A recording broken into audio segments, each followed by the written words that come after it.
শাবান মাসের নবীজি সাল্লাল্লাহু আলাইহি ওয়াসাল্লাম এবং তার সাহাবায়ে কিরাম কাজের মধ্যে গুছিয়ে দিতেন। তো নবীজি সাল্লাল্লাহু আলাইহি ওয়াসাল্লাম পবিত্র শাবান মাসে এবং সাহাবায়ে কিরাম শাবান মাসে নিজেদের কাজগুলো গুছিয়ে দিতেন। আমরা যেমন কোন জায়গায় যাওয়ার আগে ধরেন কেউ বিদেশে যাবে বা বাইরের কোন দেশে যাবে অথবা ঢাকা শহরে যাবে অথবা অন্য কোন জায়গায় যাবে, 2-4 দিন হয়তো থাকবে বা কয়েকদিন, এক সপ্তাহ, এক মাস থাকবে। সেই সময়গুলোতে আমরা কাজগুলো গুছিয়ে নিই, কি বলে ঠিক কিনা? কেমন গুছিয়ে নিই? আমাদের জমি জমার মধ্যে যে দেখি এখন আলুর সময় আলুটা আমার সেচ দিতে হবে কিনা, ঔষধ দিতে হবে কিনা।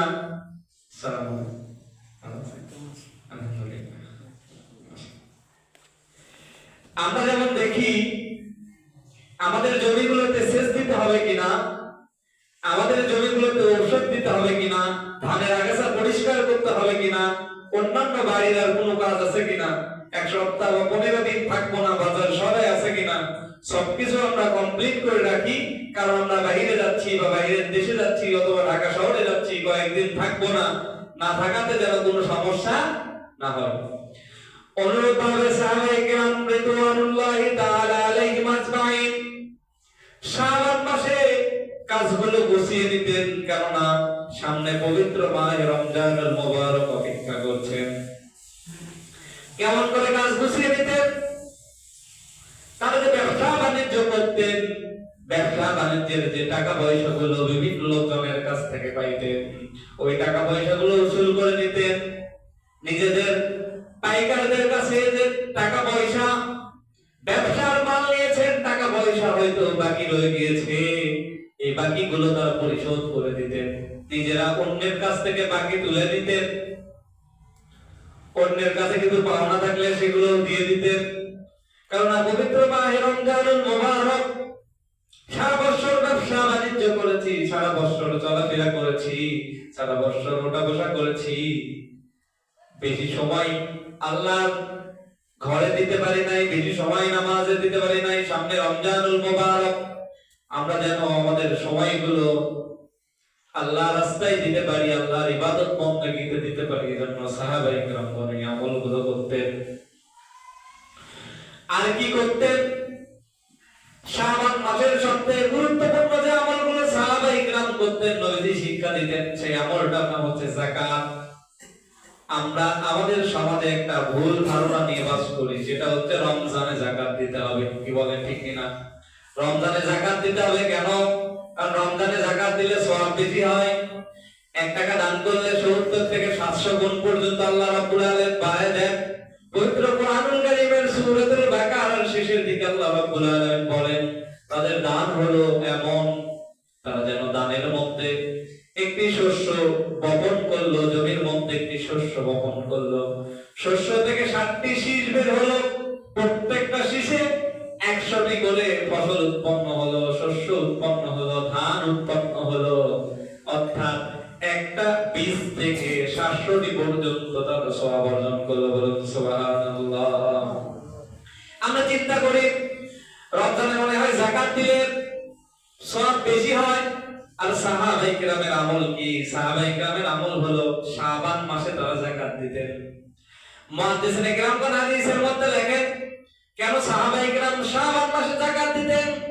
কারণ যে মানুষটা গরিব, অসহায়, যার দুবেলা খাবার ঠিক মতো জোটে না, নুরান্তে পান্তা ফুরায় অবস্থা, এই ব্যক্তি তো রোজা করবে, পরিবার পরিজন তো রোজা করবে, তারা সেহরির সময় যেন একটু ভালো মন্দ খাবার খেয়ে, এই যাকাতের টাকাটা পেয়ে তারা যেন একটু ভালো মন্দ খাবার খেয়ে আল্লাহ রাব্বুল আলামিনের কাছে সিয়াম সাধনা পালন করতে পারে, রোজা রাখতে পারে। এজন্য সাহাবায়ে কেরাম রিদওয়ানুল্লাহি তাআলা আলাইহিম আজমাইন এবং নবী সাল্লাল্লাহু আলাইহি সাল্লাম এই শাবান মাসে যাকাত দিয়ে দিতেন। বলুন সুবহানাল্লাহ।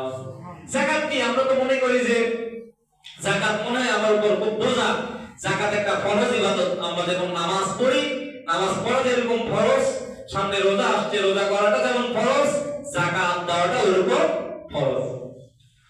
সকালবেলা হাদিসের মধ্যে পড়ছিলাম খলিফাতুল মুসলিমিন হযরত আবু বকর সিদ্দিক রাদিয়াল্লাহু তাআলা আনহু যুদ্ধ ঘোষণা করেছিলেন, যারা যাকাত দানে তার খেলাফতের সময়, তার খেলাফত ছিল 2 বছর।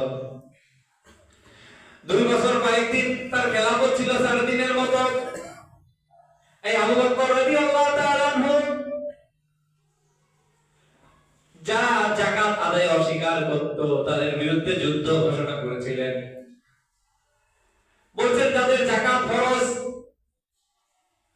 অনেক হুজুর দেখবেন বলে যাকাত ওয়াজিব। আরে ভাই, যাকাত ওয়াজিব না, যাকাত ফরজ, আল্লাহর বিধান। আল্লাহ বলেন যত জায়গায় আল্লাহ নামাজের কথা বলেন সাথে সাথে যাকাতের কথা বলেন, আকিমিস সালাহ ওয়া আতুজ যাকাত, তোমরা নামাজ কায়েম করো, যাকাত প্রদান করো। শুধু নামাজ পড়লে পরিপূর্ণ মুসলমান হওয়া যায় না। এজন্য যাকাত, নামাজের সঙ্গে সঙ্গে যাকাত দেওয়ার কথাও বলেছেন। অনেক মানুষ আমাদের নামাজ পড়তে সমস্যা নেই, রোজা করতে সমস্যা নেই, কুরবানির সময় 1 লাখ না 2 লাখ টাকার গরু দিতেও কোনো সমস্যা নাই, কি বলে ঠিক কিনা? কিন্তু যাকাতের কথা উঠলে নাক ছিটকায়, যে আমার তো মেলা টাকা দেয় না, কেমনি দিই? এই ছেলে মোটরসাইকেল কিনে দিলাম, মেয়ে আবার কয় ভরি সোনা দিলাম, বইয়ের জন্য আবার একটা বাড়ি করতেছি, এখন যাকাতটা কেমনি? আল্লাহ রাসূল সাল্লাল্লাহু আলাইহি সাল্লাম বলেন, যদি কোনো ব্যক্তি যাকাত প্রদানে অস্বীকার করে, বুঝে শোনার পরে বুঝে শুনে যাকাত দান করতে অস্বীকার করে, সেই ব্যক্তি সাথে সাথে কাফের হয়ে যায়। বলুন নাউজুবিল্লাহ। এটা ইসলামের বিধান। যাকাত দিলে আমরা মনে করি আমাদের অর্থ সম্পদ কমে যায়। আল্লাহ রাব্বুল আলামিন বলেন, যাকাত শব্দের অর্থ হচ্ছে নামা, বৃদ্ধি পাওয়া, পবিত্রতা। যাকাত শব্দের কয়েকটা অর্থ আছে, পবিত্র হওয়া। যাকাত কাদের জন্য ফরজ? নিসাব পরিমাণ সম্পদের যারা মালিক তাদের জন্য যাকাত ফরজ। নিসাব বলতে কি বোঝায়? নিসাবের কয়েকটা মাপকাঠি আছে। নিসাব বলা হয় প্রয়োজনের অতিরিক্ত সম্পদকে। প্রয়োজনের অতিরিক্ত সম্পদ মানে আপনি ব্যবহার করেন, একটা মোটরসাইকেল আছে, ওটার জন্য যাকাত দেওয়া লাগবে না। আপনি বসবাস করেন, আপনার একটা বাড়ি আছে, ওই বাড়ির যাকাত দিতে হবে না। আপনি চাষাবাদ করেন, আপনার ফসলের জমি আছে, ওই ফসলের জমির জন্য আপনাকে যাকাত দিতে হবে না। আপনি হাল চাষ করেন, একটা গরু আছে, একটা পাওয়ার টিলার আছে, ট্রাক্টর আছে, এখন তো আরো আপডেট যুগ, আপনার কাকড়া আছে, কি বলেন, এগুলোর জন্য যাকাত দিতে হবে না। আল্লাহর বিধান এত কঠিন নয়, আল্লাহর বিধান খুব সহজ, কিন্তু আমরা বুঝি না, এই জন্য মনে হয় কঠিন। তাহলে যাকাত দিতে হবে কোনগুলোর? আপনার প্রয়োজনের অতিরিক্ত যে সম্পদ আছে, এই সম্পদ যদি নিসাব পরিমাণ মালের সম পরিমাণ হয়। নিসাব কাকে বলে? নিসাব হচ্ছে সোনার ভাষায় যদি বলা হয় 7.5 তোলা বা 7.5 ভরি স্বর্ণ যদি আপনার স্ত্রী থাকে, অথবা এর সম পরিমাণ মূল্য যদি আপনার কাছে থাকে, আপনার বাড়ি ঘর, আপনার খাট, আপনার মোটরসাইকেল, আপনার সাইকেল, আপনার ট্রাক্টর, আপনার পাওয়ার টিলার, আপনার প্রয়োজনীয় জমি যেটাতে আপনি চাষাবাদ করেন, এর বাইরে যদি আপনার 7.5 ভরি স্বর্ণ পরিমাণ সম্পদ থাকে, অথবা 52.5 তোলা রূপা বা 52.5 ভরি সম পরিমাণ সম্পদ যদি আপনার থাকে, তাহলে ওই সম্পদের উপর আপনার যাকাত দিতে হবে।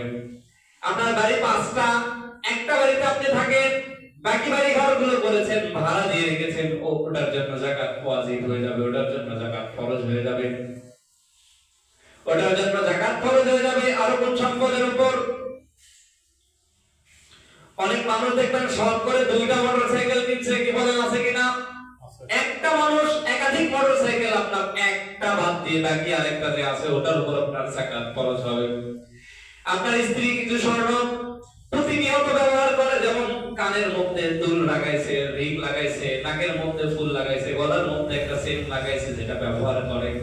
এই ব্যবহারের বাইরে আরো কিছু স্বর্ণ আছে, তুলে রেখেছে, মালার সেট, অতিরিক্ত যে কানের ঝুমকা, আরো যে স্বর্ণগুলো উঠে রেখেছে, এই সম্পদের উপর যাকাত ফরজ। তাহলে এতক্ষণের আলোচনা বুঝে থাকলে বুঝুন, আল্লাহ রাব্বুল আলামিন আমাদের উপর জুলুম করেছেন, বিধান সহজ করে দিয়েছে। আল্লাহর বিধান অত্যন্ত সহজ, আমাদের জন্য সহজ করে দিয়েছেন। আপনি যে বাড়িতে থাকছেন, আপনি যে মোটরসাইকেলে চড়ছেন, আপনি যে জমিতে চাষাবাদ করছেন, আপনি যা খাচ্ছেন পড়ছেন, এর জন্য যা ব্যয় হচ্ছে এটার জন্য কোনো যাকাত নেই। এর বাইরে যদি আপনার 7.5 তোলা বা 52 তোলা রূপা সমপরিমাণ বা 52 ভরি রূপা সমপরিমাণ মূল্য যদি আপনার কাছে অবশিষ্ট থাকে, শুধু অবশিষ্ট থাকলে হবে না, এটার আবার নিয়ম আছে। 1 বছর অতিবাহিত হতে হবে।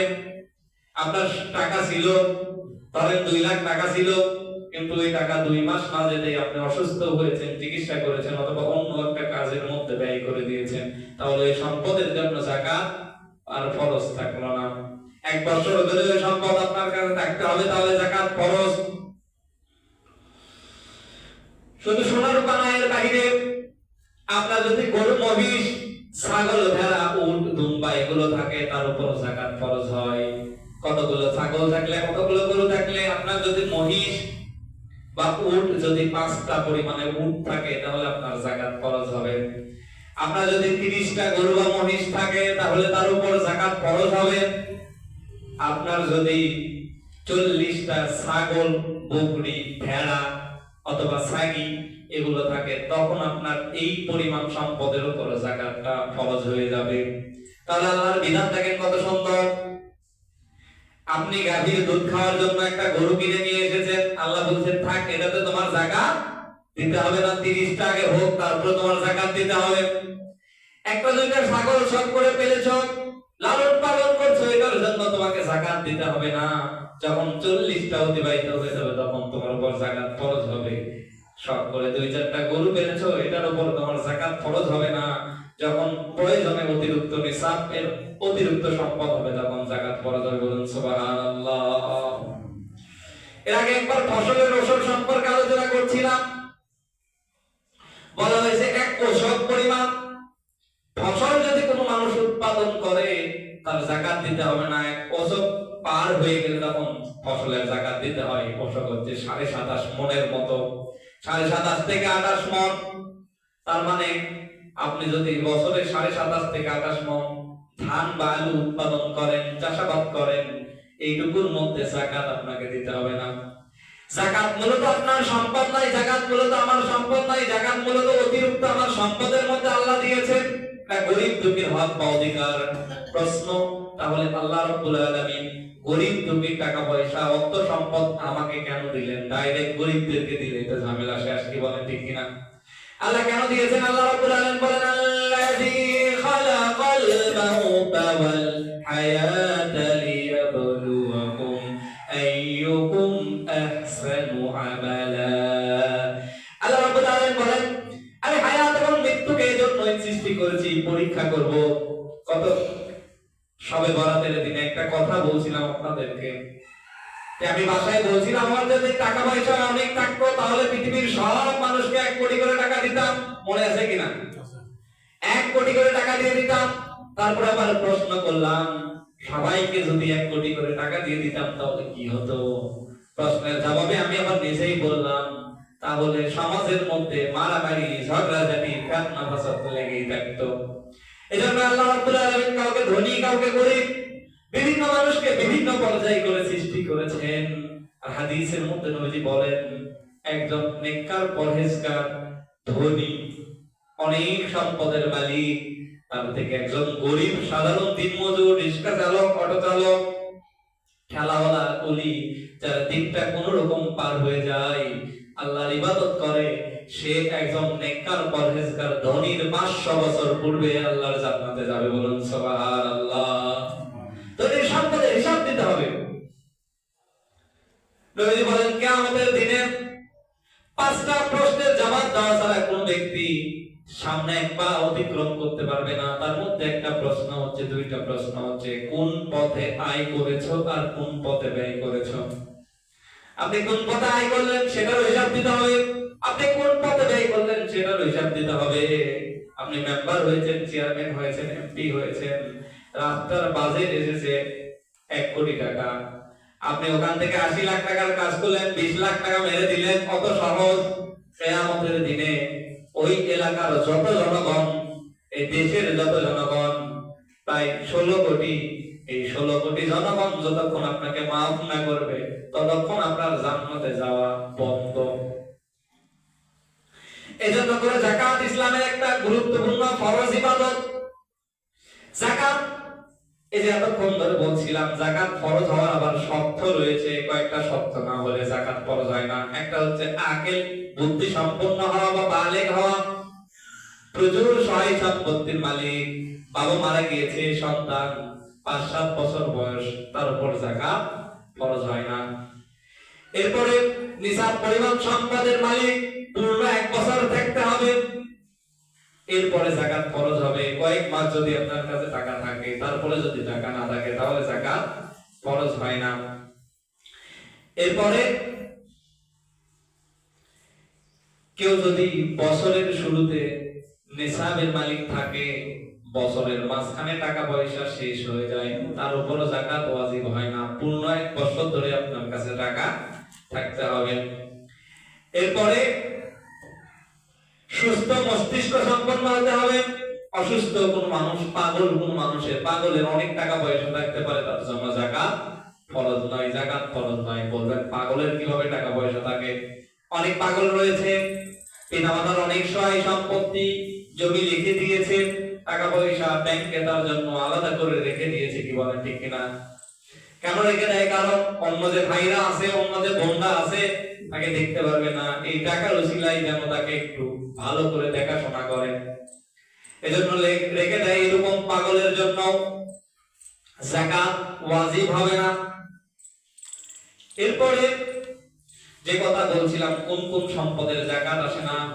ব্যবসায়িক পণ্য ছাড়া আসবাবপত্র যদি ঘরের মধ্যে থাকে, যেমন কাপড় চোপড়, থালা বাসন, হাঁড়ি পাতিল, ফ্রিজ, আলমারি, শোকেস, পড়ার টেবিল, ড্রেসিং টেবিল, সোফা, আরো যেগুলো আছে, এগুলোর উপর যাকাত আসে না। এরপরে যদি আপনার কলকারখানা থাকে, কলকারখানার উপরও যাকাত আসে না। কলকারখানা করলেন, আপনি একটা মিল করলেন, গার্মেন্টস করলেন, ফ্যাক্টরি করলেন, টাইলসের ফ্যাক্টরি করলেন, যে কোনো ফ্যাক্টরি করলেন, এই ফ্যাক্টরিতে ব্যবহৃত যত মালামাল আছে, সেটা লক্ষ টাকা হোক, কোটি টাকা হোক, যাই হোক না কেন, এই সম্পদের উপর কোনো যাকাত আসে না। তবে আসে কোথায়? এখান থেকে যে পণ্যগুলো উৎপাদিত হয়, গার্মেন্টস থেকে যে পোশাকগুলো তৈরি করা হয়, টাইলস ফ্যাক্টরি থেকে যে টাইলস গুলো উৎপাদন করা হয়, কয়েলের ফ্যাক্টরি থেকে যে কয়েল গুলো উৎপাদন করা হয়, এটার উপর আবার যাকাত আসে, সেটার মাসআলা ভিন্ন। এরপরে কিছু পেশাজীবী আছে যারা কাজ করে বিভিন্ন ধরনের, বিভিন্ন সময় তারা অটো চালায়, ট্যাক্সি চালায়, সিএনজি কিনে, ট্রাক্টর কিনে, পাওয়ার টিলার কিনে, এরকম জিনিস যেগুলো কিনেছে, এই গাড়ির উপর, এই সিএনজির উপর, এই অটোর উপর, এগুলোর উপর যাকাত ওয়াজিব হয় না, যাকাত ফরজ হয় না। এগুলো থেকে যখন আপনি আয় করেন, এই আয়ের পরিমাণ যদি নিসাব পরিমাণ, অর্থাৎ 52.5 তোলা রৌপ্য সম পরিমাণ বা 7.5 ভরি স্বর্ণ পরিমাণ সম্পদ, যদি টাকা পয়সা যদি আপনি এখান থেকে ইনকাম করেন, তাহলে সেই টাকার উপর আপনার যাকাতটা ফরজ হয়ে যাবে। যাকাতের পরিমাণ কত? যাকাতের পরিমাণ হচ্ছে 40 ভাগের 1 ভাগ। মানে আপনার যদি 1 লক্ষ টাকা থাকে, সেখান থেকে 2,500 টাকা হারে আপনাকে বছরে একবার যাকাত দিতে হবে। এরপরে যদি এই যাকাতগুলো দিতে হবে, কাদেরকে এই যাকাতগুলো দিতে হবে? হাদিস কোরআনুল কারীমের মধ্যে আল্লাহ রাব্বুল আলামিন আয়াতে কারিমা নাযিল করে জানিয়ে দিচ্ছেন 8 ধরনের লোকদেরকে যাকাত দেওয়া যায়। তার আগে আমরা বলি কাদেরকে যাকাত দেওয়া যায় না। 9 বা 10 ধরনের লোক আছে যাদেরকে যাকাত দেওয়া যায় না। 1 নাম্বার, যার নিকট নিসাব পরিমাণ অর্থ সম্পদ আছে, অর্থাৎ যে নিজেই যাকাত দিতে সক্ষম, তাকে যাকাত দেওয়া যায় না। 2 নম্বরে নবীজি সাল্লাল্লাহু আলাইহি সাল্লামের বংশধর সাইয়্যিদ, যেমন হুসাইন রাদিয়াল্লাহু তাআলা আনহুর বংশধর, হাসান রাদিয়াল্লাহু তাআলা আনহুর বংশধর, এরপরে জাফর রাদিয়াল্লাহু তাআলা আনহুর বংশধর, অর্থাৎ নবী সাল্লাল্লাহু আলাইহি সাল্লামের এই বংশ যাদেরকে বলা হয় সাইয়্যিদ, এই বংশদেরকে যাকাত দিলে যাকাত আদায় হয় না, এদের জন্য যাকাত খাওয়া আল্লাহ রাব্বুল আলামিন হারাম করে দিয়েছেন। এরপরে যাকাত যিনি দিচ্ছেন, সে যদি নিজের মা, নিজের বাবা, নিজের দাদা দাদি, নানা নানি এদেরকে যাকাত দেয়, তাহলে যাকাত তার আদায় হয় না, এদেরকে যাকাত দেওয়া যায় না। আবার যাকাত দাতা নিজের ছেলে, তার মেয়ে, নাতি নাতনি এদেরকেও যদি যাকাতের টাকা দেয় তাহলে এই যাকাতটাও আদায় হয় না। আবার যদি যাকাত যিনি দিচ্ছেন তিনি যদি মহিলা হয় তার স্বামীকে সে যাকাত দিতে পারবে না। আবার যদি পুরুষ হয় তাহলে তিনি তার স্ত্রীদেরকেও যাকাত দিতে পারবে না। আবার আরেকটা বিধান আছে, অমুসলমানদেরকে যাকাত দেওয়া যায় না। তবে আরেকটা বর্ণনার মধ্যে এসেছে যদি কোনো ব্যক্তি মুসলমান হওয়ার সম্ভাবনা থাকে তাহলে সেই ক্ষেত্রে তাকে যাকাত দেওয়া বৈধ। এরপরে যার উপর যাকাত ফরজ হয় তার যদি কোন নাবালক সন্তান থাকে, পাগল সন্তান থাকে, এদেরকেও যাকাত দেওয়া যায় না। এরপরে মসজিদে যাকাত দেওয়া যায় না, মসজিদের মধ্যে কোনো যাকাতের টাকা মসজিদে লাগানো যায় না। মাদ্রাসার মধ্যে যাকাতের টাকা দেওয়া যায় না, স্কুলের মধ্যে যাকাতের টাকা দেওয়া যায় না। আপনি একটা ব্রিজ করছেন, রাস্তা করছেন, কালভার্ট করছেন, এরকম জায়গাতেও যাকাতের টাকা দেওয়া যায় না। প্রশ্ন, তাহলে কিছু মাদ্রাসা থেকে যে যাকাতের টাকা নিতে আসে আমরা কি করব? যেসব মাদ্রাসায় লিল্লাহ ফান্ড রয়েছে, লিল্লাহ ফান্ড হলো এরকম একটা ফান্ড যেখান থেকে গরিব, দুঃখী, অসহায় যে ছাত্রগুলোর মা নেই, বাবা নেই, অথবা সহায় সম্পদহীন, এরকম ছাত্রদের জন্য যদি কোনো মাদ্রাসায় লিল্লাহ ফান্ড থাকে তাহলে মাদ্রাসায় নয়, ওই মাদ্রাসার লিল্লাহ ফান্ডে আপনি যাকাতের টাকা দিতে পারেন। এছাড়াও যদি কোনো মানুষ মরে যায় তার দাফন কাফন এবং তার যদি কোনো ঋণ থাকে এই ঋণটা পরিশোধ করার জন্য যাকাতের টাকা দেওয়া যায় না। তাহলে আমরা দেখব এখন যাকাত কাদেরকে দেওয়া যাবে। আল্লাহ রাব্বুল আলামিন কোরআনুল কারীমের মধ্যে বলেন যাকাত দেওয়া যায় 8টা জায়গাতে বা 8টা শ্রেণীর লোকদেরকে। এক নাম্বার হচ্ছে ফকির, ফকিরদেরকে যাকাত দেওয়া যায়। ফকির কাদেরকে বলা হয়? যাদের নিকট সন্তান সন্ততির প্রয়োজন, সমাধা করার মতো সম্বল নেই, কিছু আছে আর ভালো মতো চলতে পারে না, এক বেলা খেতে পারে, এক বেলা খেতে পারে না, কাজ করার মতো অবস্থান থাকলেও সেটা দিয়ে কুলে উঠতে পারে না, এরকম লোকদেরকে যাকাত দিতে হয়। এরপরে যাকাত দেওয়া হয় মিসকিনকে। মিসকিন কাদেরকে বলা হয়? যার কিচ্ছু নেই। ফকির আর মিসকিনের মধ্যে পার্থক্য হলো ফকিরের কিছু হলেও আছে, মিসকিনের কিচ্ছু নাই। এই মিসকিনদেরকে যাকাত দিতে হয়। এরপরে যাকাত দেওয়া যায় যদি ইসলামী রাষ্ট্র হয়। ইসলামী রাষ্ট্রের বাইতুল মাল নামে একটা অপশন আছে যেখানে যাকাত আদায় করে সরকার এবং সরকার প্রধান বা সরকারি কর্মকর্তা কর্মচারীরা যাকাত উসুল করেন। যেটা খলিফাতুল মুসলিমিন হযরত আবু বকর, ওমর, ওসমান, আলী রাদিয়াল্লাহু তাআলা আনহুমের জামানায় ছিলেন। এই জামানাগুলোতে তৈরি হয়েছিলেন। এটাকে বলা হয় বাইতুল মাল। কোন দেশে যদি শাসন ব্যবস্থা, ইসলামী শাসন ব্যবস্থা থাকে, সেই বাইতুল মালে সরকারি কোষাগারে যাকাত দেওয়া যায়। এরপরে যাদের উপর ঋণের বোঝা আছে, দেখতে দেখা যায় অনেক টাকার মালিক, কিন্তু ভিতরে দেখা যায় 100 কোটি, 200 কোটি, 500 কোটি টাকা ঋণ, এদেরকেও যাকাত দেওয়া যায়। আমাদের বগুড়ার একটা আসনে একজন এমপিতে দাঁড়াইছে, বিশাল সম্পত্তির মালিক, একটা দল থেকে এমপিতে দাঁড়াইছে, দেখা গেল কয়েক হাজার কোটি টাকা তার খেলাপি ঋণের পরিমাণ। তাহলে সে কি ফকির? অবশ্যই সে একজন ফকির। দেখা যাচ্ছে অনেক কিছু আছে তার, এখানে এই আছে, এখানে হোটেল আছে, ওখানে সেটা আছে, ওখানে সেটা আছে, কিন্তু খেলাপি ঋণের পরিমাণ এত কোটি। প্রথম আলো সহ বিভিন্ন news media, Jamuna television, 71 television প্রতিবেদন করেছে তার নামে।